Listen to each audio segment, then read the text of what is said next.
Hello everyone, welcome to my channel. तो guys, आज के 10 क्वेश्चन एमसीक्यू सीरीज के अकॉर्डिंगली हम आज का फर्स्ट क्वेश्चन देख लेते हैं।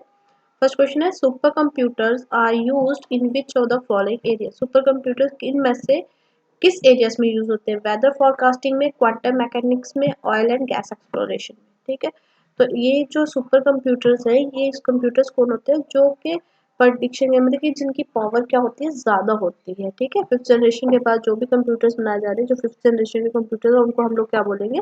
सुपर कंप्यूटर्स बोल रहे हैं। ठीक है, तो इसीलिए इसका आंसर क्या होगा? ये 1 2 3 होगा। Only one, 1 2 1 2 3। तो इसका राइट ऑप्शन क्या रहेगा? 1 2 3 रहेगा।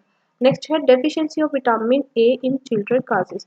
मोस्टली विटामिन ए का हम लोग किसके साथ रिलेट कर देते हैं? नाइट ब्लाइंडनेस के साथ। ठीक है, अब यहाँ पे हम बोलते हैं कि बच्चों के अंदर ये क्या काज करता है? ग्वाइटर काज करता है? नहीं। पोर कॉग्निटिव डेवलपमेंट होती है, या पोर बोन ग्रोथ होती है, या फिर इंक्रीज रिस्क रहता है किसका? मोर्टेलिटी का।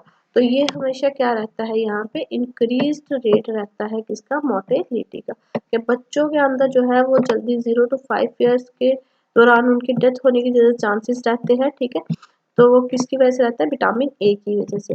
विच of the following is known as slash and burn agriculture. इनमें से कौन सा जो है वो स्लैश एंड बर्न एग्रीकल्चर कहा जाता है? तो रिफॉरेस्टेशन, झूम cultivation, social forestry, afforestation. The right is answer is झूम कल्टीवेशन। और झूम कल्टीवेशन का दूसरा नाम क्या है? शिफ्टिंग कल्टीवेशन है। नेक्स्ट है, golden quadrilateral connects which of the following cities in India. Golden quadrilateral जो है वो इंडिया के कौन सी शहरों को जोड़ता है? दिल्ली, मुंबई, हैदराबाद, पुणे। दिल्ली, मुंबई, चेन्नई, कोलकाता। दिल्ली, मुंबई, बेंगलुरु, कोलकाता, मुंबई, बेंगलुरु, चेन्नई, पुणे। तो ये किस किस को कनेक्ट करता है? ये कनेक्ट करता है हमेशा दिल्ली, मुंबई, चेन्नई, कोलकाता को। ठीक है, जब इन चारों एरियाज को मिलाओ तो जो जो हाईवे बनेगा, ये कौन इस हाईवे का किस तरह से बनता है? क्वाड्रिलेटर शेप में बनता है, और इसी को हम लोग क्या बोलते हैं? गोल्डन क्वाड्रिलेटर बोलते हैं। Which of the following articles of the Indian Constitution deals with the right to freedom of religion? Article 14 to 18, Article 19 to 22, Article 23 to 24, Article 24 to 28। तो ये कौन से होते हैं? Article 24 to 28। ठीक है, 14 to 18 जो है वो रहते हैं, सॉरी, 14 to 18 जो है ये डील करते हैं किसके साथ? राइट टू इक्वालिटी के साथ। और 19 to 22 से राइट टू फ्रीडम के साथ। 23 to 24 राइट अगेंस्ट एक्सप्लॉयटेशन के साथ। ठीक है, these are the fundamental rights.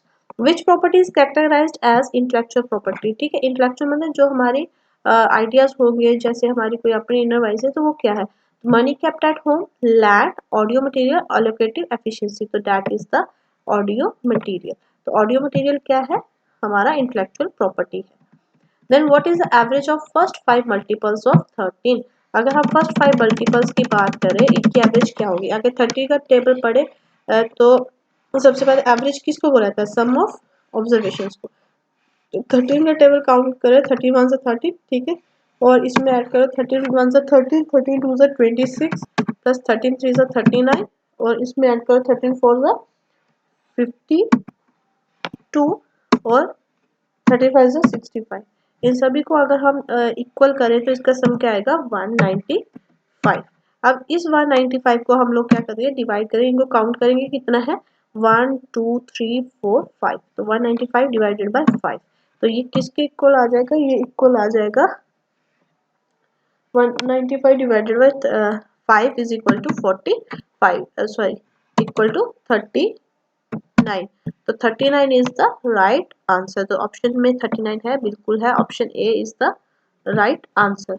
Now next is the population dash refers to how the population is dispersed in geographical space at a given point of time। Population जिसको एक area पे, एक geographical area, कोई भी area है छोटा सा, ठीक है, और उसी एक टाइम के अकॉर्डिंगली, फॉर एग्जांपल 5 साल के लिए हम कोई टाइम लेते हैं, तो 5 साल के लिए एक छोटे से एरिया में जो भी एरिया है वहाँ की पॉपुलेशन किस तरह की है, जो डिस्पर्स हुई है, बिखरी हुई है, तो उसको हम लोग क्या बोलेंगे? डिस्ट्रीब्यूशन बोलेंगे, कंपोजिशन बोलेंगे, डिटर्मिनेंट बोलेंगे, या फिर साइज बोलेंगे। तो इसका राइट आंसर क्या है? distribution। तो population distribution refers to how the population is dispersed in geographical space at a given point of time। तो नेक्स्ट है आपका डेप्रिसिएशन इज। तो डेप्रिसिएशन को क्या कहा जाता है? डेप्रिसिएशन क्या होती है? Non cash operating expenditure. जो खर्चा तो हम लोग करते हैं लेकिन किस फॉर्म में होता है? नॉन कैश के फॉर्म में होता है, यानी कि कैश की फॉर्म में नहीं होता है। What does the idiom gain ground mean? तो ये जो इडियम है गेन ग्राउंड, इसका मतलब क्या है? तो इसका मतलब क्या है? धीरे धीरे, मतलब कि ग्राउंड क्या होता है? ऐसे नीचे, ठीक है, और गेन क्या होता है? फायदा। तो ये जो है इडियम, इसका मतलब क्या है? Gain ground, to succeed slowly, धीरे धीरे सफल होना, इसको क्या बोलते हैं? Gain ground. So hope you like this session. Okay, keep watching the channel. Thank you. Have a nice day.